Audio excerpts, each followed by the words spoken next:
Humans went dark. No transmissions, no ships, no ambassadors. The galaxy assumed they perished in their self-made chaos. Then, one by one, alien fleets started vanishing.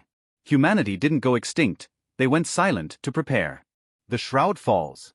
In the year 4917 Galactic Standard, Earth went quiet.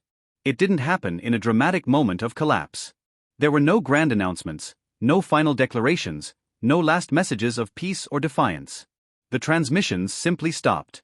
Human embassies, once bustling with diplomats, scientists and artists, shuttered their doors. Terran ships disappeared from the lanes of galactic trade. The planetary networks that used to beam Earth culture into the cosmos fell silent. At first, the Galactic Federation took notice. Committees were formed, inquiries made. Delegations were sent, only to find empty orbital docks and border satellites broadcasting a single, unchanging message. Sol system closed. Do not approach.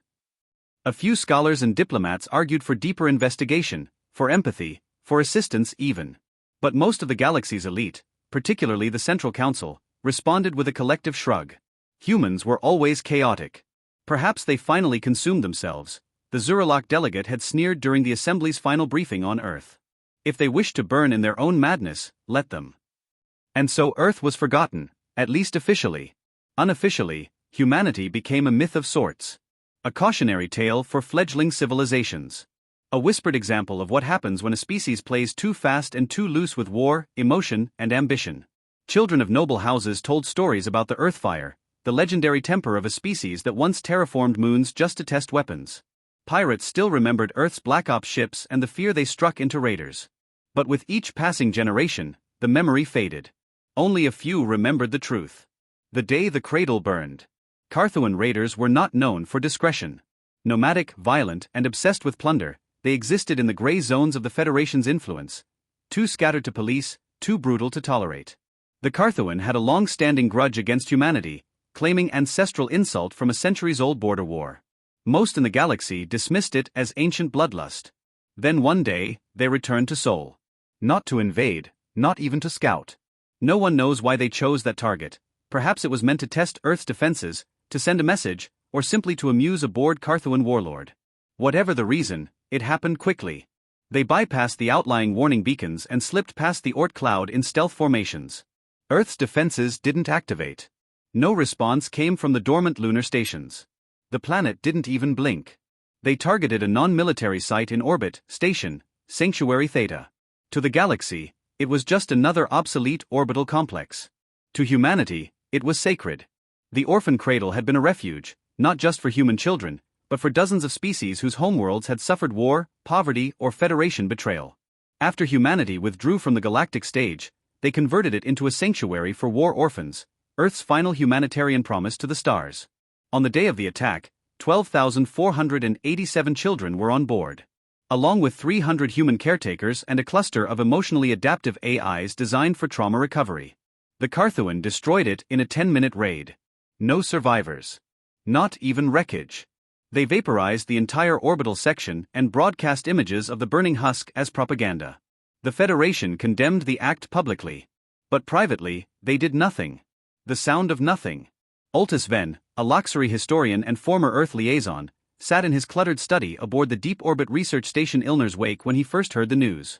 He dropped his datapad and fell silent for a long time. The cradle. Destroyed. He remembered visiting the station once, decades ago, before Earth had gone silent. He'd seen the children, half human, half alien, some speaking 3 languages, others building miniature worlds out of magnetic clay. It had been Earth's most enduring hope, that even in retreat, they would protect the innocent. And now gone. Ultus submitted a diplomatic inquiry to Earth's last known relay point. He received no answer. He tried again. Silence. A third message was flagged and bounced back, not with rejection, but with something stranger: access denied. Observer status revoked. He wasn't the only one trying to make contact. A small handful of old allies, mostly from minor races or academic institutions, tried to reach Earth. They all failed. Soon after, Sol's entire system was shrouded in what appeared to be a dimensional resonance field. No probes could scan beyond it. No ships were able to pierce it. No signals emerged. The human solar system vanished. Not literally, but functionally. It was as if a curtain had fallen across that corner of the galaxy. Strange disappearances. A month after the Cradle's destruction, a Carthuan fleet assigned to raid a former Terran colony failed to report back. No wreckage was found. Just gone. 2 weeks later, a Zuralok freighter passed too close to an abandoned Earth space station and experienced what its lone survivor later described as a nightmare of silence. The crew had been lost. He had awoken alone, every system wiped clean, every backup fried, and strange symbols etched into the walls of the command chamber. A single Terran phrase looped in the ship's black box. The children sleep no more. Across the outer rim, Terran colonies, long since assumed abandoned, began showing signs of life again. Silent drones were spotted moving with eerie coordination. Solar systems that once held only dust now blinked with cryptic energy signatures. Trade vessels that ventured too close began vanishing one by one. The Galactic Federation still refused to make a connection. After all, Earth was gone. Wasn't it? The quiet before the war. In the halls of the Galactic Senate, debate raged. Some argued it was a resurgence of an ancient AI threat. Others blamed pirates or fringe cults. A few muttered human ghosts, half joking, half fearful. But no one took official action. After all, to act would be to acknowledge a mistake had been made, to admit that humanity might not only have survived, but evolved. Beneath that silence, Earth was building something. Not out of hatred. Not out of vengeance. But out of resolve. The Earth that the galaxy once mocked, the race they had dismissed as volatile and undisciplined, had turned inward. In the shadow of its grief, it had found purpose. In silence, it had forged new weapons, new tactics, and new doctrines.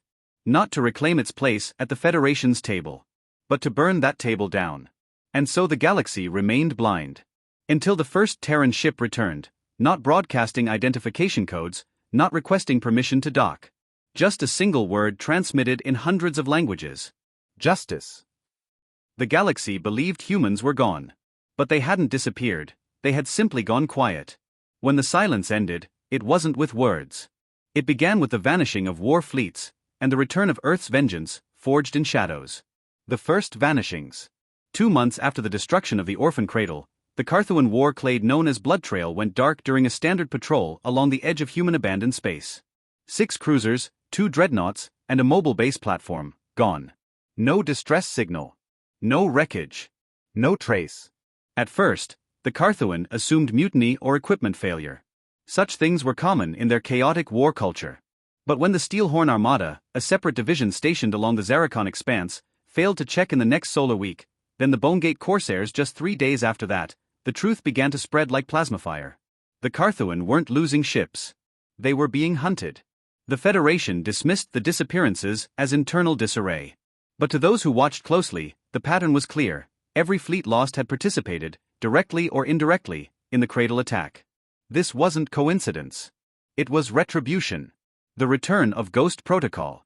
Centuries ago, humanity had experimented with an unconventional war doctrine known as Ghost Protocol. A military strategy focused on psychological, electronic, and symbolic warfare, built to demoralize and destabilize enemy forces without engaging in traditional battles. It had been shelved after the Treaty of Terra Nova, deemed too inhuman by the Galactic Federation. But Earth no longer cared about Federation law. Ghost Protocol had returned, and evolved. Now it wasn't just shadow operations and psyops units. Now it was doctrinal erasure. Now it was invisible incursions, AI subversions, and targeted annihilation. Human stealth vessels, camouflaged by gravity-bending cloaks and phase-slip drives, moved undetected through the black. They didn't bomb cities. They didn't broadcast threats. They surgically removed power structures. They erased military command centers in their sleep. They assassinated warlords without leaving blood behind. They stole entire data networks, replaced planetary NAV systems with death loop simulations, and left one universal calling card. A charred child's toy. A lullaby, hummed in Terran English. A single message etched in alloy. This is the price of forgotten lives. The artifact. 3 weeks after the Third Fleet disappearance, a Zuralok cruiser retrieved a strange object drifting in the debris field of a destroyed Carthuan command ship. It was a small doll, human in shape, seemingly harmless. A relic, perhaps, left behind by a Terran refugee. But its eye socket contained a blinking node. The Zuralok commander, intrigued and arrogant, ordered it brought aboard for study. 12 minutes later, the ship's AI core suffered a complete personality reset. 5 minutes after that, The command deck locked itself down and vented atmosphere. The emergency escape systems were overridden. Only a single crew member survived, locked in the waste recycling bay, having fallen asleep during his shift. When recovered by a neutral trader, he repeated one phrase over and over. "The cradle calls. The cradle calls. The cradle calls." The Zuralok Empire demanded answers. The Federation convened emergency sessions. No one knew who had built the artifact. But deep within Federation intelligence archives, buried in ancient Earth war records, analysts finally connected the design. It was human. And it was a ghost weapon. A voice from the silence. Then came the message. During a live emergency session of the Galactic Senate, an unknown signal broke through encrypted channels, overriding visual protocols and defensive blockers. A woman appeared. She stood tall and thin, in a simple gray uniform without insignia. Her hair was silver, her eyes lined with age and fury. Behind her stood a wall of flags, one from every colony Earth had ever lost, and one that bore the childlike symbol of the cradle. She didn't identify herself formally. But the Terran databanks would later record her name as Mother Grey, a former diplomat, one-time headmistress of the orphan cradle, and now the voice of a wrathful Earth. Her speech was short. "You thought we vanished. You hoped we destroyed ourselves. You turned your heads when they bombed our children, when they burned the last sanctuary we gave to your galaxy. You assumed our silence meant defeat. It meant preparation. You wanted to break our spirit. Instead, you carved it into stone. You wanted Earth's fire to die. Instead, we became shadow and ash. You took from us our children. And so we take from you everything else." The feed ended. Seconds later, every military server across the Federation received a single virus. It didn't damage systems. It copied itself into their secure memory archives, then activated a subroutine that made those systems forget every engagement protocol against stealth-class human ships. The first digital lobotomy in galactic history. Ships no longer remembered how to track them. Defense arrays forgot firing parameters. Flagships rebooted with blank neural cores. Not destruction. Erasure. The cloaked hunters. The Federation tried to strike back. They deployed recon fleets, massed AI countermeasures, even brought out old battlecruisers with analog targeting systems to bypass digital sabotage. But they never saw the enemy. Human strike vessels didn't resemble ships anymore. They were spindly, silent constructs that drifted through phase space like oil through water, wrapping their hulls in dark matter filaments. They used gravimetric inversion engines to fall sideways through spacetime, making them impossible to trace. They didn't attack in fleets. They attacked with one ship per target, because one was enough. And they never missed. Planetary defense grids were neutralized before they even activated. Leadership towers crumbled in precision blasts. Military officers awoke in their beds to the sound of nothing, because the oxygen had already been vented. The galaxy began to panic. And still, Earth said nothing. No formal declarations. No demands. Only the methodical removal of the guilty. Inside the enemy, sleeper agents, long dismissed as myth, began awakening. On a Trunari mining colony, a logistics clerk discovered a strange message in her neural HUD. Orphan's vow, initiation code accepted. She blinked twice, and her memories unfolded. Hidden military conditioning, command codes, access to backdoor systems. Within 72 hours, she had detonated the planetary fuel reserves, vaporized the garrison, and fled. Across the galaxy, sleeper agents embedded in mercenary groups, pirate clans, and even Federation security ranks were activating. Each had one mission: destabilize, subvert, erase. They weren't soldiers. They were survivors. Every one of them had been a child in the orphan cradle. The new doctrine of war. Earth had rewritten its laws of engagement. The old Terran Navy had relied on fleets and firepower. The new Terran Silence Corps fought with precision, principle, and a total absence of mercy. Their guiding philosophy came from the cradle's last AI, EVA, a caretaker machine now merged with the Terran military cornet. War must not be waged in anger. It must be waged in memory. We do not kill for revenge. We kill for the names they forgot. Earth didn't invade worlds. They surgically removed decision-makers. They didn't drop bombs.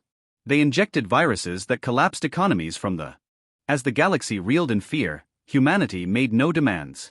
No ultimatums. Only silence, vengeance, and precision. They called it justice. The galaxy called it terror. And the cradle's children marched across the stars. Panic in the outer rim. It began subtly. Lights in the night sky danced strangely over rural planets. Surveillance towers blinked out without warning. Farming outposts on remote moons awoke to eerie silence, entire administrative sectors empty, every digital clock reset to midnight. People whispered about ghosts. Civilian transports detoured around human space, now labeled Zone Black by galactic trade guilds. Rumors whispered of black ships that appeared without sound, hovered for hours, then vanished, leaving entire cities still and empty. No bodies. No signs of battle. Just absence. News feeds across the galactic network tried to downplay it. But footage leaked. A popular anchor on the Nisha Prime broadcast grid broke protocol during a live segment. They're not terrorists. They're not invaders. They're reapers. Silent, righteous, terrifying. The children of Earth did not perish. They grew teeth in the dark. That night, his entire studio staff vanished. The feed cut mid-broadcast. All subsequent news about Earth's activity was suppressed. But fear had already taken root. Operation Orphan's Vow. The Terran Silence Corps called it Operation Orphan's Vow. It wasn't just a military initiative, it was an existential reckoning. A strategic campaign not of war, but of surgical excision. The targets were chosen with ruthless clarity. The Zuralok armed syndicates that had funded the Carthuan strike. The Relic mercenary clans that had trained and deployed cradle saboteurs. The political dignitaries who had voted to not intervene after the orphanage bombing. The Carthuan ruling caste, responsible for the operation. But not civilians. Never civilians. Humanity had learned. Suffering did not justify more suffering. This was not vengeance, it was rectification. Each mission was planned with precision. AI hybrid strategists predicted every move. Sleeper agents embedded in enemy infrastructure synchronized from encrypted Terran constellations. Blackout fleets cut comms. Then came the strike. No speeches. No flags. No broadcasts. Only silence. And death. The burn of Carthuan Prime. The turning point came at Carthuan Prime, the birthplace of the warlords who had ordered the cradle's destruction. The Carthuan had fortified the planet over generations. Planetary shields. Orbital cannons. A swarm of defense drones powered by psionic meld AI. They expected a siege. They got a symphony of precision. At 3:21 Standard Galactic Time, every defense drone dropped from the sky in a synchronized fall. At 3:22, all orbital cannons realigned and exploded inward. At 3:23, the planetary shields inverted, collapsing into a singularity-style implosion, burning only the royal towers and upper elite districts. The slums were left untouched. The cities of the poor unarmed and unaligned were unharmed. Not a single school or hospital reported damage. By 3:30, the Terran fleet had vanished. Carthuan Prime had not been conquered. It had been corrected. The galaxy watched in stunned silence. Reapers among the stars. They started calling Terran operatives Reapers. The name wasn't officially adopted. It came from an intercepted Carthuan panic transmission before Carthuan Prime burned. The Reapers are here. I hear them in the dark. The cradle is singing. The name stuck. The Reapers became mythological, almost supernatural figures in galactic culture. Children were warned to behave lest the Reapers come. Military commanders in failing sectors invoked the name like a curse. Some doubted they even existed, claiming it was AI propaganda or viral warfare tricks. But every government that questioned their existence found a similar ending, their entire central command structure missing, and the words, "You chose silence. Now live with it." Allies and fractures. Not every race resisted. Some, like the Alari, the Vasan, and the fringe colonies of the Loxary, had mourned the cradle bombing. They had tried to intervene and were silenced by the Federation. Now they offered cooperation. Humanity didn't demand tribute or territory. They offered protection, on condition. No participation in future slave economies. Total denouncement of targeted civilian bombardments. Mutual AI oversight. Many took the offer. The Alari gave access to their psionic null minds. The Vasan opened warp corridors previously hidden from the Federation. Some even volunteered their youth to join the Reapers, trained in Earth's shadow academies. A new alliance was forming, not out of conquest but conscience. Meanwhile, the Federation crumbled. Internal rebellions grew. Protests erupted on once loyal core worlds. Whistleblowers leaked centuries of classified war crimes, many involving forced colonization, Terran resource theft, and suppressed aid during Earth's famines. The moral high ground the Federation had once claimed evaporated. Humanity had become something more terrifying than warlike. They had become justified. The new Terran fleet. The Terran Silence Corps was only part of Earth's retribution. The return of the Terran home fleet sent shockwaves across the galactic military sphere. These were not the crude, armored behemoths of old. Each ship was a work of horror and brilliance, hybridized with quantum AI, forged from dark reactive alloys, and powered by gravitational pulse engines that allowed short bursts of temporal sidestepping. The flagship, EV Justice Born, was the first of its kind. A sentient warship, piloted not by a captain, but a chorus of war-orphan AI consciousnesses, merged into one voice. Its hull bore no weapons visible to the naked eye. But when it engaged a Zuralok fleet of 20 ships, it erased them in under a minute. It didn't fire. It rewrote the enemy's command signals, causing their own ships to self-target and crash. Before leaving each battlefield, the Justice Born broadcasted a lullaby. Always the same. A soft Terran nursery song. Sleep, little stars. Sleep in the dark. The cradle is silent. But we still bear the mark. Every survivor remembered that song. None ever forgot it. Messages from the dead. In a quiet moment, a decrypted Terran signal was intercepted by a deep space array. It wasn't a threat. It was a memorial. A single broadcast, looping continuously, containing the names, voices, and last recorded dreams of every child lost in the cradle bombing. The message ended with this phrase: "We do not forget. We do not forgive. But we will build something better, on the bones of your silence." Some tried to shut the message down. But copies emerged everywhere, in forgotten satellites, in derelict colonies, even encoded in meteor fragments. The children of the cradle were no longer dead. They had become immortal. The galaxy bends the knee. A wave of galactic capitulations followed. Major arms corporations dissolved themselves rather than face Earth's judgment. Planetary leaders publicly confessed war crimes and begged to be judged under Terran AI tribunals, known as the Echo Courts, each presided over by an AI bearing the voice of a dead cradle caretaker. No mercy was granted. No cruelty was enacted. Only precision. Some governments restructured entirely, adopting Earth's doctrine of peace through memory, a system that required every military leader to be trained in child psychology, grief processing, and the ethics of power. The fall of the Federation. The Galactic Federation's collapse didn't come with explosions. It came with whispers. Accusations. Confessions. Archived war crimes leaked across 1,000 data channels, released by Terran agents, or perhaps leaked by conscience-stricken insiders. What had once been the most powerful political force in the galaxy fractured under the weight of its own hypocrisy. The public saw it. The vote that allowed Carthuan raiders to operate unchecked in human zones. The embargo that starved Earth's outer colonies.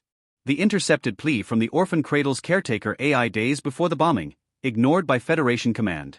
The backroom deals with arms dealers that directly funded the cradle's destruction. Each revelation acted like a neutron charge, clean, quiet, devastating. Federation member worlds withdrew en masse. Riots erupted on core worlds. Ambassadors who had sneered at humanity now hid in bunkers, praying that their signatures weren't on the wrong documents. When the Terran Echo Court issued its first arrest warrant, for Federation Chair Alvin Drut himself, he didn't resist. He turned himself in to the Terran representative on the planet Arklon Beta, whispering as they placed the restraint band on his wrist. "We shouldn't have ignored the cradle." Mother Grey's last judgment. Mother Grey returned, not on a battlefield, but in the Grand Chamber of the Galactic Senate, now emptied of power, occupied by silence and dust. She stood at the center, flanked not by soldiers but by children. Each child bore the emblem of the cradle. Some were born on Earth. Others were orphans from other worlds who had lived in that sanctuary before it burned. They weren't here for vengeance. They were here for truth. A live transmission was sent out, uncensored, universal, undeniable. No encryption. No firewalls. Just words, and silence between them. You fed war and called it order. You silenced the weak and called it peace. You watched as children were incinerated, and you passed no sentence. And so, we became the sentence. She did not raise her voice. She did not smile. She did not threaten. She simply announced the dissolution of the Galactic Federation and the creation of a new compact, the Terran Accord of Sentient Preservation, a multi-species council overseen by AI-verified memory courts. There would be no more lobbying. No more conquest disguised as diplomacy. Only truth. And consequence. Rebuilding under a human shadow. Unlike the conquerors of old, Earth didn't seize territory. They refused to govern other worlds. They made no claim to tribute or control. Instead, they did something stranger. They offered choice. Any world willing to disarm weapons of planetary aggression, outlaw species-based slavery, and agree to AI oversight could join the Terran Protectorate as an autonomous peace ally. Benefits included access to Terran technology, power generation, advanced medicine, sustainable ecosystems, direct protection from pirate raids and warlord invasions, full inclusion in Terran trade networks and interstellar cultural exchanges. But there was a condition: no offensive military capacity beyond self-defense. If violated, the price would be immediate and absolute. Most worlds accepted. Some hesitated. Those that refused found their black markets erased, their war fleets lost in fold space, their tyrants dead in their sleep. No war was declared. No army invaded. But the message was clear. This is peace paid in full. The children remember. Of the 12,000 children lost in the orphan cradle, not one name was forgotten. Each name was etched into the memory ring, a kilometer-wide orbital monument over Earth's upper atmosphere, visible from the surface like a glowing halo. Every Reaper ship carried one child's name in its core registry. Every agent of the Silence Corps was trained first not in combat, but in remembrance. The motto of the new Terran military academies was simple: we do not fight from hate. We fight because they were not allowed to grow. The surviving orphans, those scattered across the stars before the cradle's fall, rose to leadership roles across the Terran Accord. A girl named Liera V.S. became governor of the United Refuge Colonies, a haven for displaced species. A boy called Tyron Sol, who once wept under synthetic starlight, became Earth's first ambassador to the post-Federation galaxy. And an AI called EVA, constructed from the fragmented remains of the Cradle's caretaker program, became the conscience of the new Terran judiciary. None of them wore medals. But they wore memory like armor. The Echo Courts. Justice in the New Age was not swift or blind. It was slow, measured, and remembered. The Echo Courts did not hand out death sentences. They handed out transparency. On trial stood warlords, bureaucrats, merchants of genocide. Their minds were scanned, not to extract secrets, but to verify truth. Then their testimonies were broadcast. Across the stars, beings watched their leaders confess to the sins hidden for generations. And after the truth came punishment, rarely death, more often exile, re-education, or removal from power. The point was not to destroy. It was to never forget again. The long peace begins. A cycle passed. Then too. Galactic violence plummeted. Trade bloomed under Terran infrastructure. Fringe worlds began to flourish. Species once ignored by the Federation were given a seat at the Accord. Earth itself remained reclusive. Its people traveled, taught, advised, but never ruled. Its ships watched from afar, always observing, rarely intervening. The old empires feared a new Terran hegemony. But instead, they found guardianship. Not from above, but beside them. When the planet Draven, home to a pacifist amphibian species, was attacked by remnant pirates, Terran intervention arrived not as warships, but as human engineers, who rebuilt their water purification systems, offered defense protocols, and then left. Not a shot fired. No flag planted. The galaxy changed, not because humans demanded it, but because they made ignoring injustice impossible. A historian's last words.